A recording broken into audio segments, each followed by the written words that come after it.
ఏ Karl Marx మహాశయుడు అయితే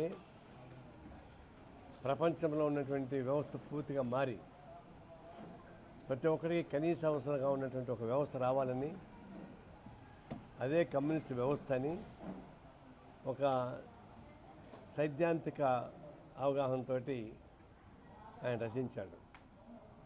ఆనంద ఎగతాళి చేశారు, ఇదన్నీ ఒకటి కలని చెప్పండి. కానీ అవి నేటికి నిజం అవుతా ఉన్నాయి. కార్ల్ మార్క్స్ రాసినటువంటి క్యాపిటల్ కానీ సైద్ధాంతిక విషయాలు కానీ ఈనాటికి కూడా రెలవెంటే. ఏదైతే ఆర్థిక సంక్షోభాలు వస్తాయి, ఆర్థిక సంక్షోభాలని అధిగమించడానికి ఏమి చేయాలి అవన్నీ కూడా పరిష్కారం చూపించారు. అలా 2008లో ప్రపంచవ్యాప్తంగా క్రైసిస్ వస్తే ఇప్పుడు లండన్లో ఉన్నటువంటి మార్క్స్ రాసిన క్యాపిటల్ దాన్ని మొత్తం మళ్ళీ రీప్రింట్ చేయించి దాన్ని మళ్ళీ స్టడీ చేశారు. అలాంటి చరిత్రాత్మకుడు ఈరోజు జయంతి చేసుకున్నాం, వారికి శ్రద్ధాంజలి. ఈరోజు మిమ్మల్ని అర్జెంటుగా పిలిచిన ఎందుకంటే మేము బిగ్ బాస్ పైన మొట్టమొదటి నుంచి కూడా నేను ఇది అశ్లీలంతో కూడుకున్నది, అసాంఘికతో కూడుకున్నది, సమాజానికి ఏమి మేలు చేయకపోగా సమాజానికి చెడు అందించేటువంటి ఒక నేర్చపు సాంస్కృతిక కార్యక్రమం అని చెప్పేసి పదే చెప్తా ఉన్నాం. దానిపై నాపైన విమర్శలు వచ్చాయి. కానీ నేను చెప్పేది ఒకటే, ఆ బిగ్ బాస్లో ఉన్న నీతి ఏంటని, ఆ నీతి సమాజానికి ఏమైనా ఉపయోగపడుతుందా? 100 రోజుల పాటు పెద్ద గుహలో బంధించి వాళ్ళకి అన్ని రకాల సదుపాయాలు కల్పించి, అందరూ యువకులు యువతులే, ముసలోళ్ళు కాదు, పిల్లలు కాదు, తర్వాత అన్నా చెల్లెలు అక్క తమ్ముడు కాదు, మంచి యువకులు కూడా తీసుకెళ్ళి దానిలో పడేస్తారు. వాళ్ళకి అన్ని రకాల సౌకర్యాలు కల్పిస్తారు. మరి యువకులు అన్ని రకాల సౌకర్యాలు కల్పించారు, గుహలో పడేసి ఊరుకుంటారా? వాళ్ళకుండే సహజమైనటువంటి ప్రకృతి రియాక్షన్స్ ఉండవా? ఏం తప్పులు చేయరా? కొంత తప్పులే చేయరు అనుకుందాం. కానీ 100 రోజుల పాటు యువత ఒక గృహలో ఏం చేస్తున్నారని చెప్పేసి అనేటువంటి చర్చ రాదా? నేను ఎగ్జాంపుల్ చెప్పాను. ఇప్పుడు ఈ బైరాగపడ్డ ఉంది, ఈ హాల్ ఉంది, ఇక్కడ 8 మంది ఆడవాళ్ళ అమ్మాయిలు తీసుకెళ్ళి లోపల పెట్టి తాళం వేసి పెడితే మరి కమ్యూనిస్ట్ పార్టీ ఆఫీసు, స్వచ్ఛంద ఆఫీసు చాలా మంచి ఆఫీసు. మేము ఎంత చెప్పినా బయట ఏమనుకుంటారు, లోపల ఏమైనా జరుగుతున్నారో వ్యభిచారం అనుకుంటారు. అందువల్ల ఇట్లా చెడు హీనతతో కూడినటువంటి సంస్కృతి ఎందుకు ఉండాలా? దానికోసం ఎందుకు ఖర్చులు పెట్టాలా అని చెప్పి దాన్ని బ్యాన్ చేయమని చెప్పేసి మేము కోరాం. ముందు పోలీస్ స్టేషన్లో కేసు ఇస్తే తీసుకోలే. తర్వాత రాజేంద్ర నగర్ మేజిస్ట్రేట్ కోర్టుకు వేస్తే వాళ్ళు రిజెక్ట్ చేశారు. జిల్లా కోర్టుకు వేస్తే వాళ్ళు రిజెక్ట్ చేశారు. చివరికి హైకోర్టుకు వేశారు. హైకోర్టు వేశాక ఎన్నేళ్ళ తర్వాత నోటీస్ వచ్చింది వాళ్ళకి? మేము ఇచ్చింది దాదాపు 5-6 ఏళ్ళు అయిపోయింది. నేను పంపిస్తున్నా. ఇప్పుడు వాళ్ళు నోటీస్ పంపించారు. నాగార్జునకి, బిగ్ బాస్ సంబంధించిన ఎండీకి, అభిజిత్కి మేము కలిపి 4గురికి నోటీసులు పంపించారు. వచ్చి సమాధానం చెప్పుకోమని చెప్పండి. మీరు సమాధానం చెప్తారా? మీరు లాయర్ని పంపించి చెప్తారా? మీరైతే సమాధానం చెప్పాల్సిందని చెప్పేసి హైకోర్టు నుంచి వాళ్ళకి తాకీదులు వచ్చాయి. ఆ కాపీ మీకు అందరికీ పంపించాను, ఇంకా మళ్ళీ పంపిస్తాను. దానికి నేను ఫైల్ చేసినటువంటి వ్యక్తి. నాకు ఇప్పుడు సంతోషంగా ఉంది. ఇన్ని కష్టాలు అధిగమించిన సరే చివరికి హైకోర్టు దాన్ని అంగీకరించి విచారణకు ఆదేశించింది. వాళ్ళకి నోటీస్ ఇచ్చింది. ఆ నోటీస్ వాళ్ళు తీసుకుంటారా లేదా తెలియదు. మేమైతే రిజిస్టర్ పోస్ట్లో పంపించాం. రిజిస్టర్ పోస్ట్లో పంపించినప్పుడు ట్రై చేయాల్సిందే. వాళ్ళు తీసుకోకుండా పోతే అది ఒక నేరం అవుతుంది. తీసుకొని జవాబు చెప్పకపోతే అది ఒక నేరం అవుతుంది. తీసుకొని వచ్చి జవాబు చెప్తే తర్వాత కోర్టు ఏం చేస్తుందో తర్వాత వాళ్ళు ఇష్టం. కనీసం వచ్చి కోర్టులో వచ్చి వాళ్ళు సమాధానం చెప్పుకోవాలా? ఏం సమాధానం చెప్తారో అది నాకు అనవసరం. సమాధానం చెప్పిన తర్వాత కోర్టు ఏం శిక్ష విధిస్తుందో అది నాకు తెలియదు, అది కోర్టు ఇష్టం. మా డిమాండ్ అయితే మాత్రం బిగ్ బాస్ అనేది ఒక అసాంఘిక చరిత్ర, హీనమైన సంస్కృతి. అది ఒక చెడు సాంప్రదాయం కల్పిస్తుంది. యువతీ యువకుల్ని చెడు మార్గాన్ని పట్టిస్తుంది. అందువల్ల ఇది ఈ సమాజానికి నష్టమని కళాత్మకమైనటువంటి కళారంగానికి కళంకం అని దీన్ని బ్యాన్ చేయమని చెప్పేసి మేము డిమాండ్ చేస్తున్నాం. ఇప్పటికైతే కోర్టు దాన్ని స్వీకరించింది కాబట్టి దీన్ని స్పీడప్ చేయమని త్వరితగతిన చేయమని చెప్పేసి మేము కోరుతా ఉన్నాం.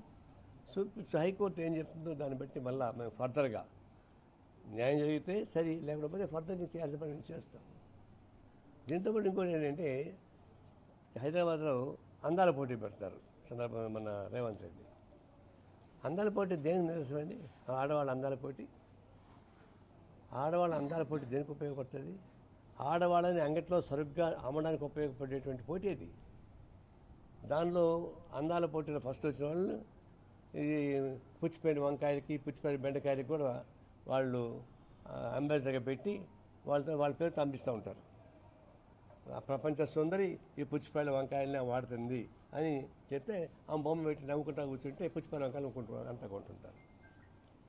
ఇట్లాంటి పనికి మాలిన వస్తువుల్ని, చెడిపోయిన వస్తువుల్ని ప్రచారం చేయడానికి ఉపయోగపడేటువంటి పద్ధతికి ఈ ఆడవాళ్ళని ఉపయోగిస్తారు. అందాల పట్టు నెంబర్ 1 వచ్చింది కాబట్టి. అంటే స్త్రీలని, పవిత్రమైన స్త్రీలు, మన భారతమాత ఎందుకంటాం మనం? పితృస్వామ్యం, మాతృస్వామ్యం ఎందుకు చెప్తున్నాం మనం? తల్లికి ఇచ్చేటువంటి గౌరవం ఇది, మహిళకి ఇచ్చేటువంటి గౌరవం ఇది. మహిళకి ఇచ్చే గౌరవం తీసుకెళ్ళి బీదలు పెట్టి బజారు పాలు చేసి అందాల పోటీలు పెట్టి అపహాస్యం చేస్తారా? వాళ్ళని వెలకట్టి అమ్మేస్తారా? దాన్ని వ్యాపారీకరణగా మారుస్తారా? పవిత్రమైన స్త్రీ జన్మని వ్యాపారీకరణగా మార్చడానికి ఉపయోగపడి హీనాతి ఉంది అది అందాల పోటీ. బిగ్ బాస్ అంతా హీన చరిత్ర, అందాల పోటీ అంత హీన చరిత్ర. అదొక కార్పొరేట్ వ్యాపారీకరణ. అది వాళ్ళు ఉపయోగించిన వ్యాపార వేల కోట్ల రూపాయలు డబ్బులు సంపాదిస్తారు. అదేమంటే నేను 20 కోట్ల రూపాయలు ఖర్చు పెడతాను, బ్రహ్మాండంగా ప్రపంచవ్యాప్తంగా వస్తుంది, దాని టూరిజం పెరుగుతుంటారు. మరి అది విచిత్రం. అందాల పోటీలో టూరిజం పెరుగుతుందా? టూరిజం మీరు కేరళలో పోయి చూడండి, టూరిజం ఎంత డెవలప్ చేశారు. ఆ విధంగా ఇక్కడ మన ఆంధ్రప్రదేశ్లో బ్రహ్మాండంగా ఉన్నాయి, మంచి మంచి ఆ టూరిజం డెవలప్ చేసుకున్నాయి. అంతేగాని ఈ అందాల పోటీలు పెట్టి తద్వారా టూరిజం పెరుగుతుంది అంటే దానికన్నా మించిన అవమానం ఇంకోవట్లేదు. ఇది స్త్రీ జాతికి అసహ్యం కలిగించేటువంటి వ్యవస్థ.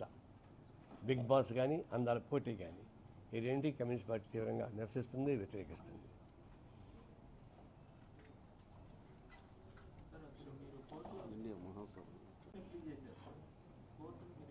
నేను పంపిస్తాను నోటీసు. దాని ఈ బిగ్ బాస్ అనేది చాలా హీనమైన సంస్కృతికి నిదర్శనం. దీన్ని బ్యాన్ చేయండి అన్న. అయితే దాని వివరణ కూడా ఏం చెప్పారంటే, ప్రారంభంలో ఒక 3 హీరోయిన్ల బొమ్మల్ని పెడతాడు.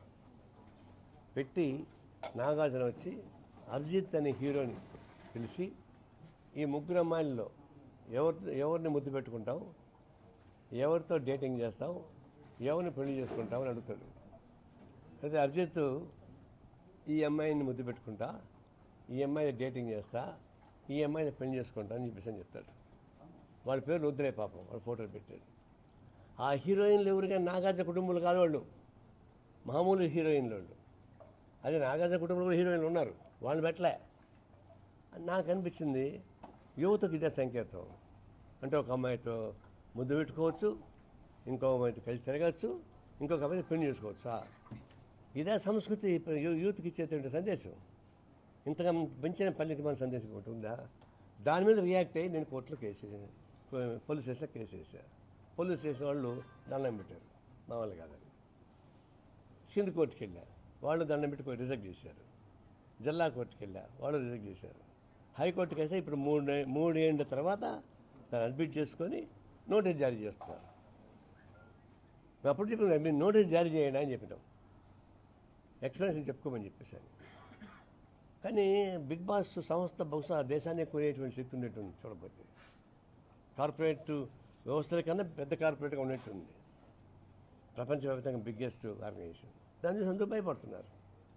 ఎందుకు భయపడాలని? చీప్గా వ్యభిచారం చేయకుండా కాస్ట్లీగా వ్యభిచారం చేసుకోండి అని చెప్పడమే కదా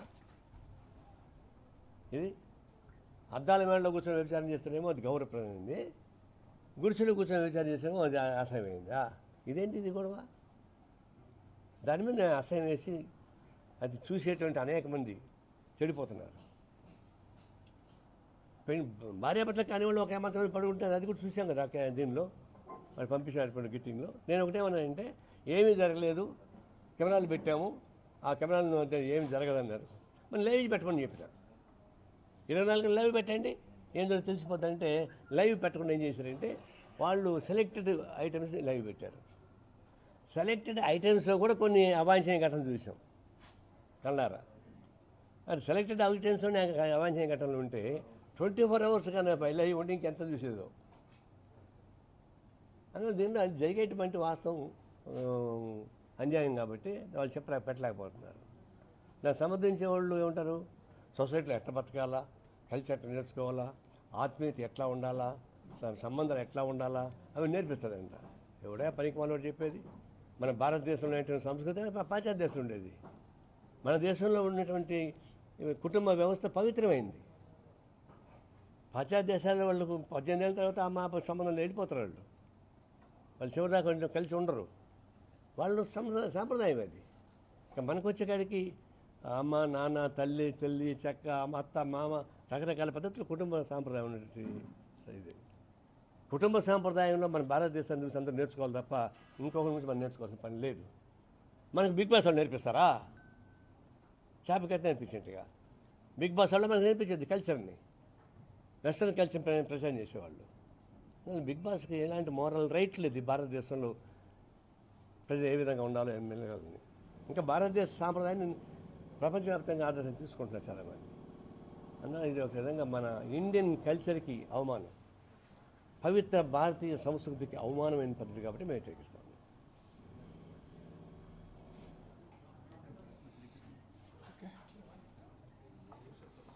హిట్ టీవీ యాప్, ఇందులో short news, live news, entertainment shows, movies, digital magazines తో పాటు మీ జిల్లా వార్తలను కూడా ఫ్రీగా చూడొచ్చు. అంతేకాదు కేజీ నుంచి పీజీ వరకు విద్యార్థులకు స్కాలర్షిప్ కూడా అందిస్తున్నాం. ప్రతి వారం 10 మందికి లక్కీ డ్రా ద్వారా ఒక్కొక్కరికి 10,000 రూపాయలు అందిస్తున్నాం.